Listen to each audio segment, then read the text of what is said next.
Okay, so there's this video I found that's basically just a PowerPoint. Like, there's no audio or commentary or anything, so I'm just gonna narrate this thing and respond to it that way. So you're gonna hear a lot of me today. Lucky you, I guess. No, it's not. It's not lucky. I hate it. I hate me. I hate my voice. This video is actually pro PC. Like, the PC ends up winning this competition, but the pro console points this person makes are still really, really wrong, so I'm responding to it. Strap in. This is a weird one. Alright, hello, welcome to a new video today. We will do another competition, and competition is just not centered even a little bit. Consoles versus PC gaming. Hello, this is the ultimate competition. I feel like I'm playing like a Game Boy Color RPG or something between PC gaming and console gaming. First up, we got price. Now, obviously, what you see on screen is not cheap. It can be cheaper, obviously, but usually the best experience is when it's more pricey.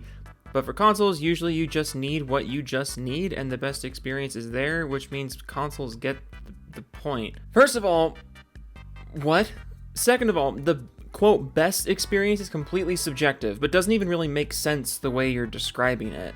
What this person is trying to say, I think, is that the best experience on a console comes at the same price tag as everybody else's price tag for the quote best experience. Like, there's no big variations, and you don't have to spend more money for a better experience on console.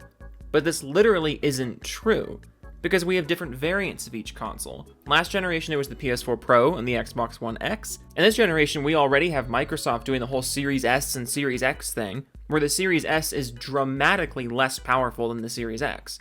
And then on Sony's side, we already have reports of the PS5 Pro in the works. When you talk about the, quote, experience of a gaming machine, it's clear you're talking about the technical performance, but there is so much variation in performance between the standard and enhanced consoles that this doesn't even really hold much water. Yes, you can drop $300 for an Xbox Series S, but you're going to be way behind the performance of a Series X. And how much money are you dropping for a Series X right now compared to the Series S? And also just compared to an equivalent gaming PC? Sure, the console is going to cost you less money than the PC, but my point is it's not cheap. And the quote experience is very limited compared to what you can do with an equivalent PC. The console will run games one, maybe 2 or 3 ways, and if you don't like those ways, you're just out of luck. Whereas that PC you theoretically bought will give you all the graphical settings you could ever ask for, along with access to virtually every game you could ever want, with far better performance than the console could ever give you. Backwards compatibility be damned. I've recently been playing Battle for Bikini Bottom Rehydrated at 144 FPS.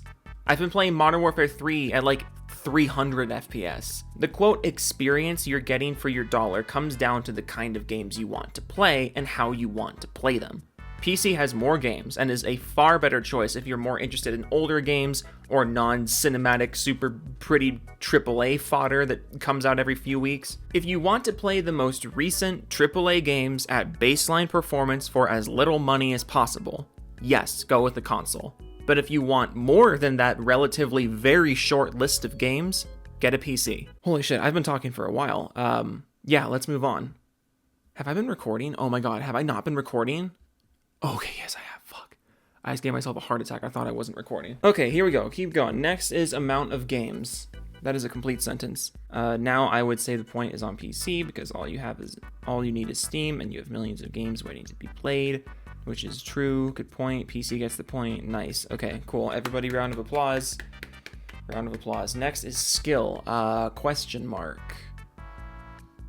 And there's some rocking now with keyboard and mouse controls. Once you get used to it, you've got a chance to go to esport. Go to esport is a weird way to put it. So PC gets the point. Wait. Okay, so first, pause. You're talking about mouse and keyboard versus controller here, like the skill required in games, but it's weird that you then brought up Rocket League because I don't know anything about whether or not people are using keyboard and mouse or a controller on Rocket League specifically, but I know that there's a lot of debate over what input device takes more skill, what input device has a higher skill ceiling. Spoiler alert, it's the keyboard and mouse. Like, keyboard and mouse is widespread universal on consoles now, so I don't understand why this is even really worth saying. Let's just keep going. So PC gets the point. Next up is most convenient controls, which is odd because everything is now for consoles controllers. There are specifically designed for gaming, which means they are as comfy as possible. So consoles get the point. Okay, full stop. Full stop. You can use controllers on PC. Do you see now why I'm responding to this video even though it's pro PC? You can use controllers on PC. You can use mouse and keyboard on console. Input device shouldn't be a selling point in either direction now because both input devices are available and supported on both systems.